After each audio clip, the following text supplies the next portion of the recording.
Hi everyone, today I am discuss about equations of rotational motion। इससे पहले हम पढ़ चुके थे लीनियर मोशन में इक्वेशन, यानी इक्वेशन ऑफ लीनियर मोशन में क्या लिख रहे थे मैं बता देता हूँ। v is equal to u plus a t s equal to u t plus half a t square v square minus u square equal to 2as। ये हमने जब लीनियर मोशन पढ़ा था तो उस टाइम ये इक्वेशन ऑफ मोशन थे। अब हम क्या पढ़ रहे हैं, रोटेशनल मोशन।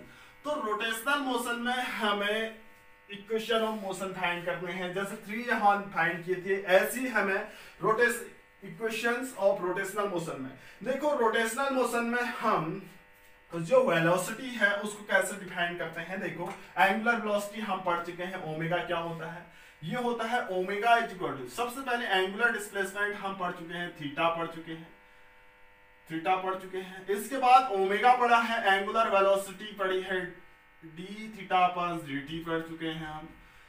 थीटा क्या है आपका एंगुलर डिस्प्लेसमेंट, एंगुलर वेलोसिटी, और इसके अलावा एंगुलर एक्सेलरेशंस को हम पढ़ते हैं डी ओमेगा अपॉन dt। इसके अलावा टाइम को टाइम ही पढ़ेंगे। तो हम इसके केस में हम क्या करेंगे, थीटा ओमेगा अल्फा टी, तो इसके बीच रिलेशन फाइंड करेंगे। जो 3 इक्वेशंस बनेंगी वे क्या होंगी, आपकी इक्वेशन ऑफ रोटेशनल मोशन। तो पहली इक्वेशंस के लिए हम फर्स्ट इक्वेशन की बात करते हैं, कैसे फाइंड करेंगे फर्स्ट इक्वेशन। देखो सपोज करो कोई रिजिड बॉडी किसी एक्सिस के अलोंग, उसका एक्सेलरेशन यूनिफॉर्म है। कोई बॉडी किसी एक्सिस के अलोंग क्या कर रही है, रोटेट हो रही है, तब उसका एंगुलर एक्सेलरेशन क्या है, आपका कांस्टेंट है। वहां पर हम कैसे यूनिफॉर्म एक्सेलरेटेड मोशन पढ़ते थे, यहां पर यूनिफॉर्म एंगुलर एक्सेलरेटेड मोशन पढ़ेंगे। अल्फा क्या होगा, कांस्टेंट होगा। अगर कोई रिजिड बॉडी किसी एक्सिस के अलोंग रोटेट हो रही है with uniform angular acceleration, then तो क्या होगा, किसी टाइम की बात करते हैं, किसी टाइम t इक्वल टू 0 पर है, टाइम t इक्वल टू 0 पर है, उस टाइम उसकी एंगुलर वेलोसिटी क्या है, आपकी ओमेगा नॉट है। आफ्टर t टाइम के बाद उसकी एंगुलर वेलोसिटी क्या हो जाती है, ओमेगा हो जाती है। देखो ये इनिशियल, ये फाइनल एंगुलर वेलोसिटी कहलाते हैं। जैसे वहां v और u को क्या लिखते हैं, यहाँ v लिखते हैं, v को हम फाइनल बोलते हैं, फाइनल वेलोसिटी, और u को बोलते हैं इनिशियल वेलोसिटी। तो यहां पर क्या होगा, t इक्वल टू 0 टाइम पर इसकी इनिशियल वेलोसिटी ओमेगा नॉट, और t equal to after t time के बाद इसकी एंगुलर वेलोसिटी कितनी हो जाती है, ओमेगा हो जाती है। देन क्या होता है, अल्फा इज इक्वल टू क्या होता है आपका, अल्फा इज इक्वल टू क्या होता है, rate of change of angular velocity is called angular acceleration कहते हैं। तो यहां पर हमने क्रॉस मल्टीप्लाई कर दिया इसको, तो डी ओमेगा इक्वल टू क्या बन जाता है, अल्फा इंटू डी टी। ये हम जानते हैं, alpha is equal to d omega upon d t को हम जानते हैं। तो यहां से कितना हो जाएगा, डी डब्ल्यू इज इक्वल टू क्या हो जाएगा आपका, इतना। तो देखो एंगुलर वेलोसिटी कहां से कहां तक वेरी कर रही है, 0 से ओमेगा। तो टोटल फाइंड करने के लिए हम इंटीग्रेशन करते हैं। कैसे करेंगे इंटीग्रेशन, ये कहां से कहां तक वेरी कर रही है, 0 टू ओमेगा डी ओमेगा, ये बन रहा है अल्फा इंटू डी टी। ये कहां से कहां तक वेरी करेगा, आपका 0 से t तक वेरी करेगा, 0 से t तक। देखो integration dt D omega, sorry ये क्या है आपका, डी ओमेगा है। तो ओमेगा को कैसे हम फाइंड कर सकते हैं, देखो ओमेगा कहां से कहां तक वेरी कर रहे हैं, ओमेगा नॉट से ओमेगा तक वेरी कर रहे हैं, और 0 से t तक वेरी कर रहा है। तो ओमेगा का क्या होगा आपका, इसको हम कैसे लिख सकते हैं, ओमेगा नॉट इंटू ओमेगा, इसको ओमेगा की पावर 0 इंटू डी ओमेगा लिख सकते हैं। अल्फा कांस्टेंट है तो क्या लिखेंगे यहाँ पर, अल्फा कांस्टेंट है तो 0 to t into d t, यानी डी टी की जगह से पहले मैं टी की पावर 0 लिख दे रहा हूं इंटू डी टी।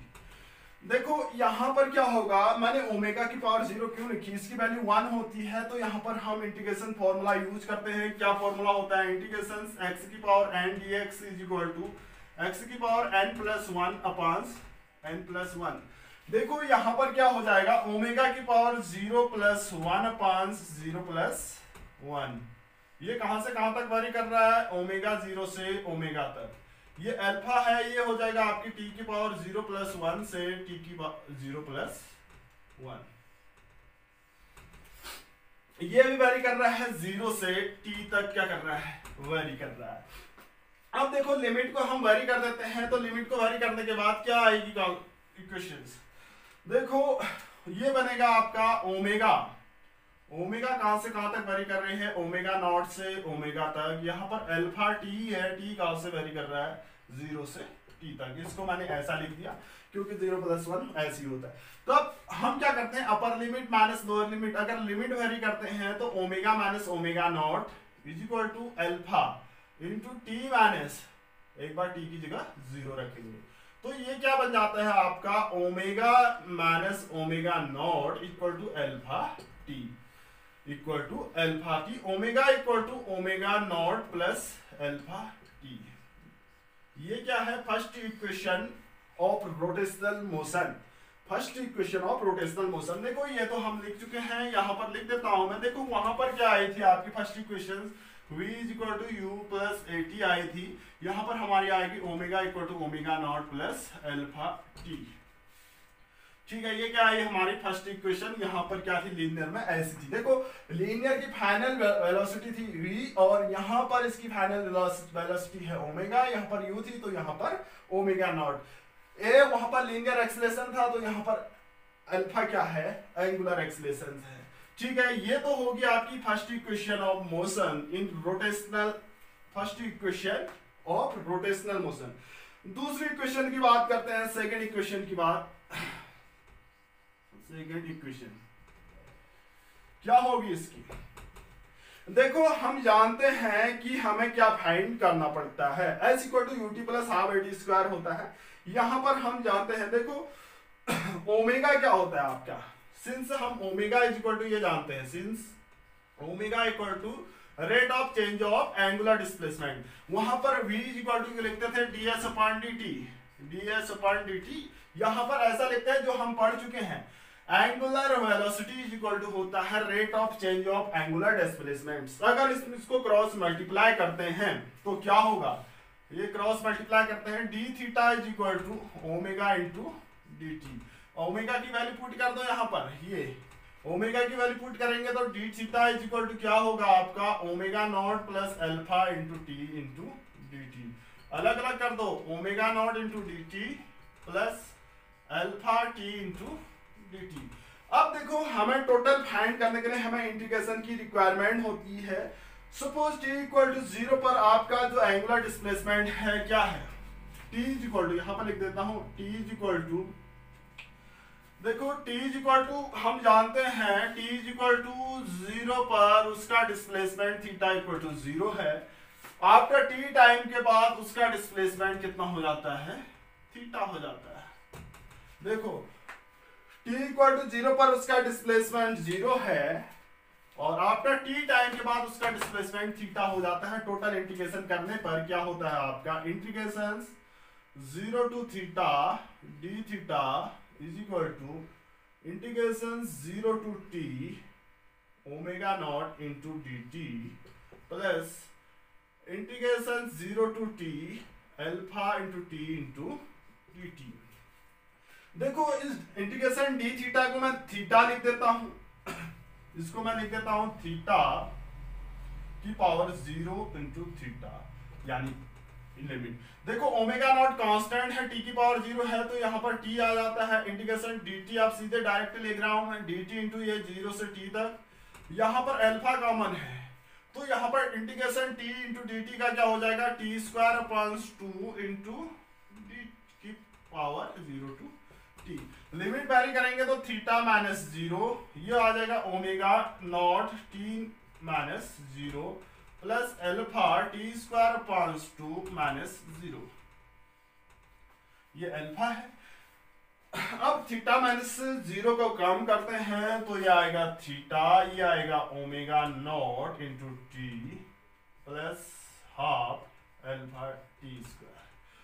देखो दूसरी इक्वेशन ये बन जाती है हमारी, theta equal to omega t plus half alpha t square. देखो मैं यहाँ पर इरेज करके यहाँ पर लिख रहा हूँ। दूसरी इक्वेशन वहाँ लीनियर इक्वेशन क्या थी, s is equal to u t plus half a t square थी, और हमारी क्या आ रही है, theta equal to omega naught t plus half alpha t square. देखिए अब यहाँ पर क्या कंपेयर हो रहा है, एस क्या था वहां पर डिस्प्लेसमेंट है, यहाँ पर लीनियर डिस्प्लेसमेंट, यहाँ पर थीटा आया है, एस की जगह एंगुलर डिस्प्लेसमेंट। यहाँ पर यू क्या थी, उसकी इनिशियल वेलोसिटी थी, यहाँ पर क्या है, उसकी इनिशियल एंगुलर वेलोसिटी है। यहाँ पर अल्फा क्या है, एंगुलर वेलोसिटी, वहां पर क्या थी, सॉरी अल्फा है एंगुलर एक्सेलरेशन, वहां पर ए क्या था, लीनियर एक्सेलरेशन।